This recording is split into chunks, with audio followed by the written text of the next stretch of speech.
This is one of the prints that we've been following all the way from the entry.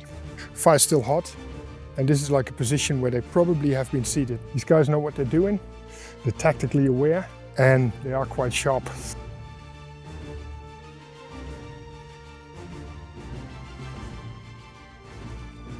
Law enforcement, stop whatever you're doing. Put your hands where I can see them.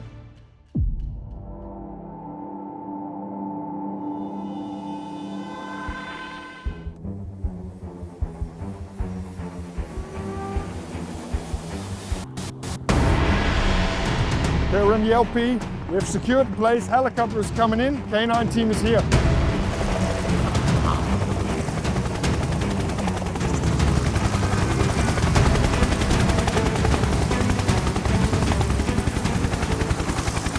So we're very fortunate that we got the K9 team in with Colin and Tristan and the dogs. This will really help us to close that time distance gap. So I'm very happy that they're here. Yeah, we're glad to be here. We'll see how we can support the team.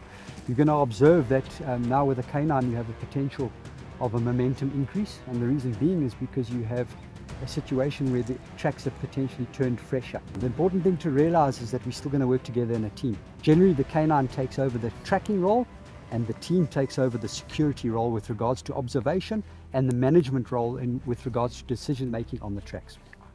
What we want to do is what we call a tactical start. We don't necessarily know exactly where the tracks are, so what we're doing is we're utilizing the dog to indicate to us where the tracks are.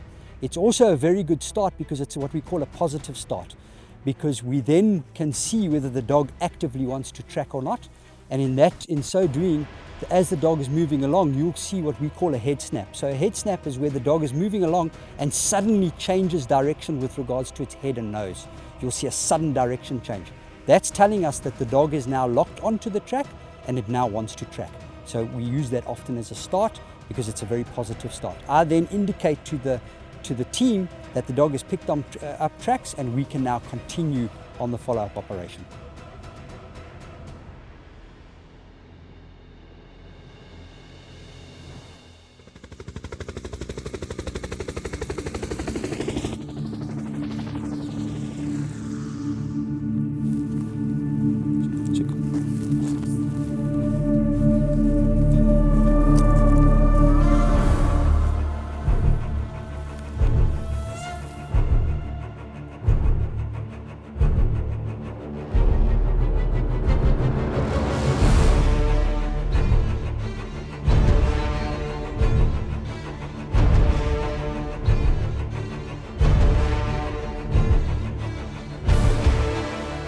I'm going to employ what we call a 360 so that we can see how the dog picks up.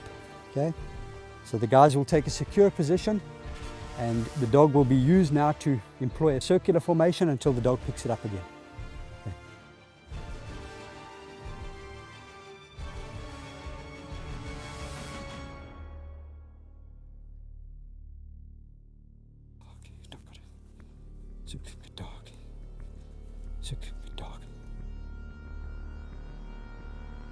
So what we observed there was a situation where our suspects changed direction, and they changed direction on an area where it's potentially difficult for the dog. So we've got hard surface, hard ground, no vegetation. There, the scent is very difficult for the dog to pick up because that scent has potentially been blown away and there's nothing to hold the scent.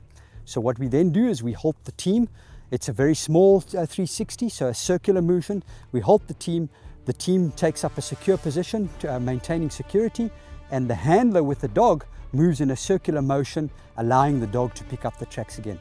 Once the dog has picked up the tracks, the handler indicates to the team that the dog is back on track, the formation is then regained, and the momentum is then kept.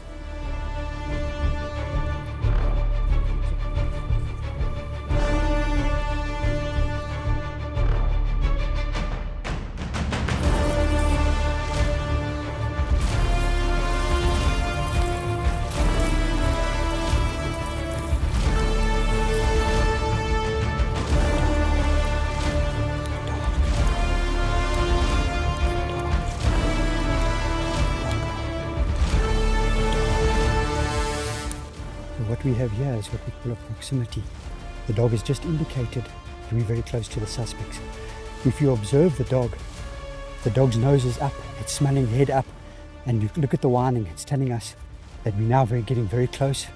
That is a very good indication to us and the team that we must prepare accordingly so that we're going into a contact now. But the dog is now not following the track, it's following what we call an air scent, is where it's picking up the air coming on the wind, and now it's going to go straight into the suspects.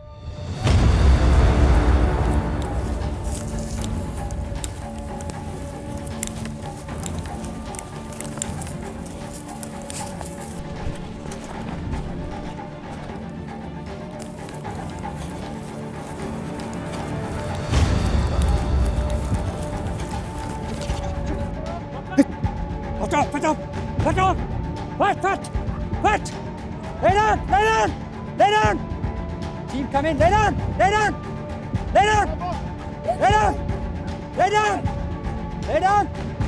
Okay, K9 retreating!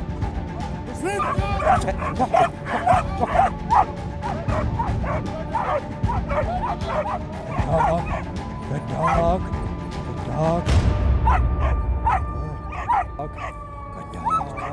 That's a good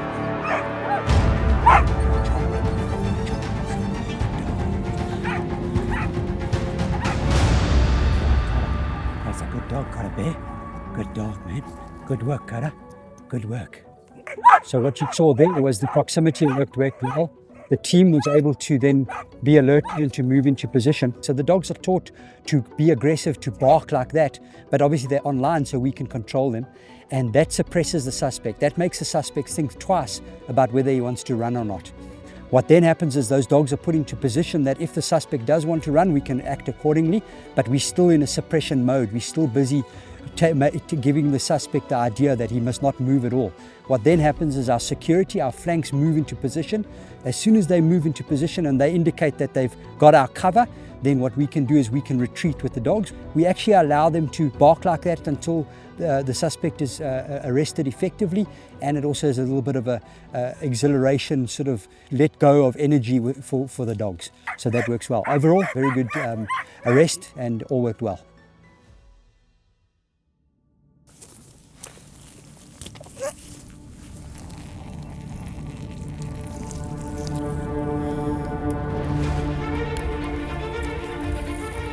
Just to explain while we're on the water break, why this K9 is being used on lead at the moment. So it's got a leash and we're walking with it, and it's walking approximately 4 to 5 meters ahead of the handler.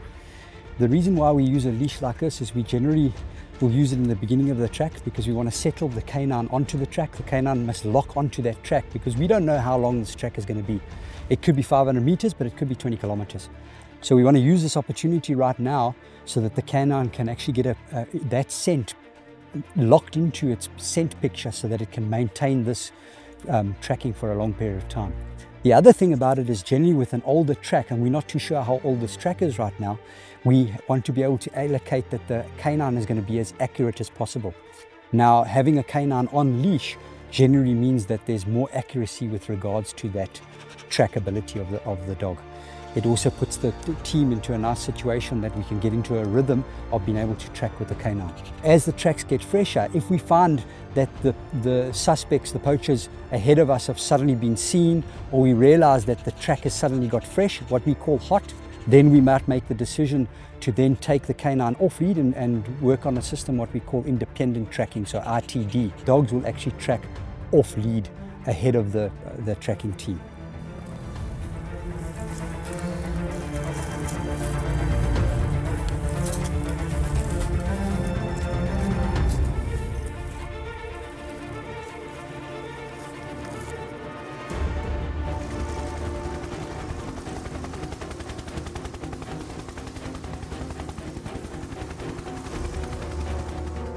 So as you can see here, we're on hot pursuit. You can see the dog's tempo is suddenly started to pick up, but they've hesitated here. And here is one of the places where the suspect has dived under a bush to hide away from the helicopter. This gives us a time reference because it tells us when the suspect was here, it was at the same time the chopper was potentially above him. The chopper doesn't necessarily always see the suspect, but the suspect movements are dictated by where the chopper is at any one time. So the dogs have indicated here, the suspect now has dived under the bush to get away out of sight of the chopper, and this tells us that we're close now. Everybody must be on high alert. because we potentially are very close to the suspect. He's obviously can't move quick enough away because the chopper is suppressing him at this stage. So we're going to mark this position. We'll allocate somebody that will come and take care of this, and we will continue on the tracks.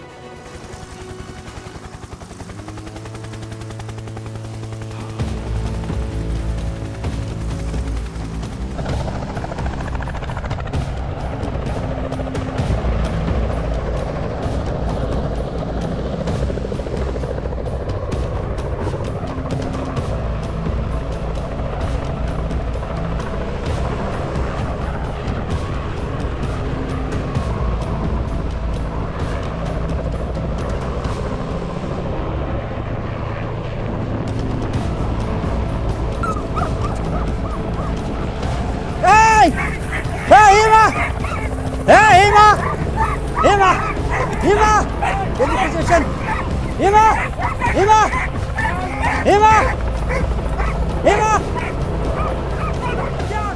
Come down.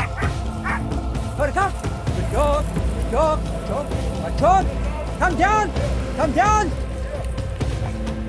Don't run, just come down. Okay, go down on the ground,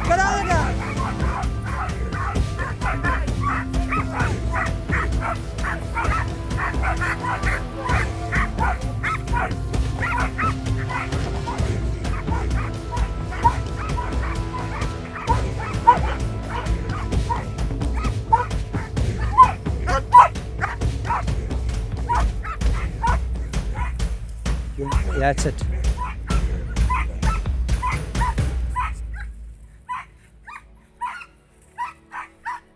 So there you can see, straight after we realized that the suspect is hiding and going from bush to bush, what happened is the dog's tempo picked up. You could see how the dogs suddenly get more eager on the track and they start moving with more momentum, and the excitement, you can literally see the excitement in their body language. That tells us that contact is imminent. I then indicate to the helicopter to be on high alert for visual of the suspect. And you can see at the last moment how those dogs move in with speed.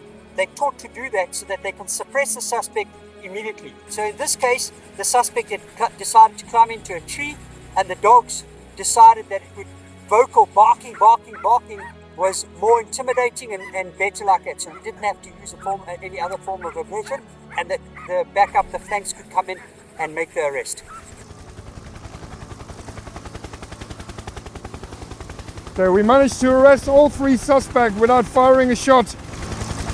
The thing is, it is our job to make sure that these individuals, these suspects, get in front of a court of law. It is up to them to do the prosecution. Conservation is about humans. So any day that we can make arrests and we can make sure that these guys have no other choice than to give up is a win for conservation, but most importantly is a win for humanity.